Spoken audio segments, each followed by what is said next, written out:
What if the most famous conqueror in history wasn't actually the greatest? We all know the name Alexander the Great, right? It brings to mind epic conquests, military brilliance, and a world spanning empire. But here's the thing, that legendary empire, it was a house of cards that collapsed the second he was gone. Now, what if I told you about another king from the ancient world? Someone who built an even bigger empire but did it so smartly that it lasted for centuries. He built it not just with armies but with an idea of tolerance so ahead of its time, it's stunning. This is the story of Cyrus the Great, the king who puts Alexander's legacy to the test. When it comes to ancient conquerors, Alexander is the gold standard. In just 13 years, he marched his armies across three continents, never lost a single battle, and brought the mighty Persian Empire to its knees. His battlefield tactics are still required reading in military academies today. The sheer scale of his ambition was off the charts, and he founded over 20 cities named after himself, spreading Greek culture from the shores of Egypt to the mountains of India. But let's rewind the clock 2 centuries before Alexander was even born. That's when Cyrus the Great founded that very same Persian Empire. His story is just as incredible. Starting as the ruler of a small, unimportant kingdom, he first united the bickering Persian and Median tribes. Then he set his sights on the superpowers of his day, conquering the fabulously wealthy kingdom of Lydia, the unstoppable Neo Babylonian Empire, and huge territories across Central Asia. At its height, the empire Cyrus built was the largest the world had ever seen. So you have two incredible conquerors, but they went about it in totally different ways.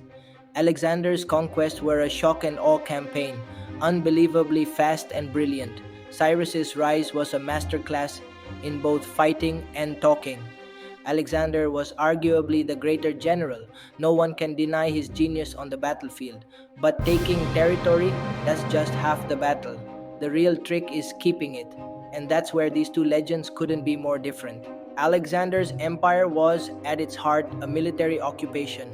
His dream was to create a new world order by Hellenizing it, mashing Greek and Persian cultures together. It was a bold vision, but it was often a forced marriage.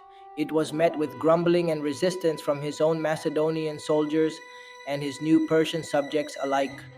His rule was absolute, held together by the force of his personality and the terror his army inspired.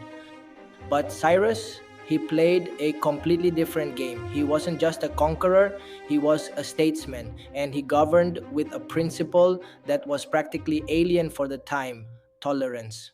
When he conquered a new land, he didn't just slaughter or enslave the people, he respected their gods, their traditions, and even kept their local leaders in place. He set up a brilliant system of provinces called satrapies that gave people a sense of local control. To keep everyone honest, he had a network of inspectors known as the King's Eyes and Ears who reported directly back to him. It was a system designed for stability, not rebellion. The most incredible example of this is the Cyrus cylinder, a small clay artifact found in the ruins of Babylon. On it, Cyrus tells the story of his victory, but then he does something unheard of.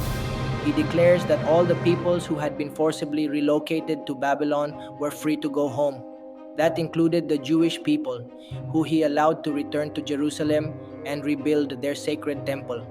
It's why so many historians call it the world's first declaration of human rights. He was so respected that even his enemies, the Greeks, couldn't help but admire him. Writers like Herodotus and Xenophon wrote about him as the model of a perfect king. The true test of any empire is what happens after its founder is gone. For Alexander, the test was a complete and utter failure. When he died suddenly in 323 BCE, he left no clear heir. His last words were supposedly that his kingdom should go to the strongest. His generals took him literally. His empire immediately shattered and plunged into 40 years of brutal civil war, as the men who once fought beside him tore his life's work to shreds. Alexander built a massive monument to his own ambition, but it was a monument built of sand.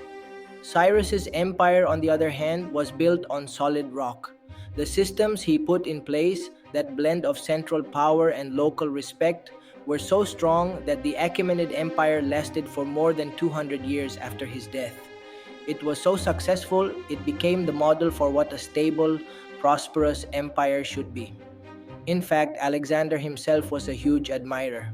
When he reached the tomb of Cyrus and found it had been damaged, he was furious and immediately ordered it to be restored. It was a powerful sign of respect for the man he knew had come first. Alexander was a peerless general, but Cyrus was a visionary king. One man's legacy is defined by the chaos he left behind, while the other's is defined by the lasting peace he created. But what do you think? Who was truly the great? Let us know in the comments below. And if you enjoy diving into the lives of history's giants, make sure to like this video and subscribe for more. So, while Alexander's name might be the one everyone remembers, his empire was a flash in the pan, an incredible, explosive but short-lived conquest. Cyrus the Great built something far more difficult and far more impressive, an enduring multicultural superpower that lasted for generations. He proved that true greatness isn't just about winning wars. It's about building a world where different people can live together in peace. In the art of building a legacy, Cyrus stands in a league of his own. If you're fascinated by history, mysteries, ancient civilizations, and the hidden secrets of our world, explore my channel. I share captivating short videos that uncover the past, reveal untold stories, and ignite your curiosity about the wonders of humanity.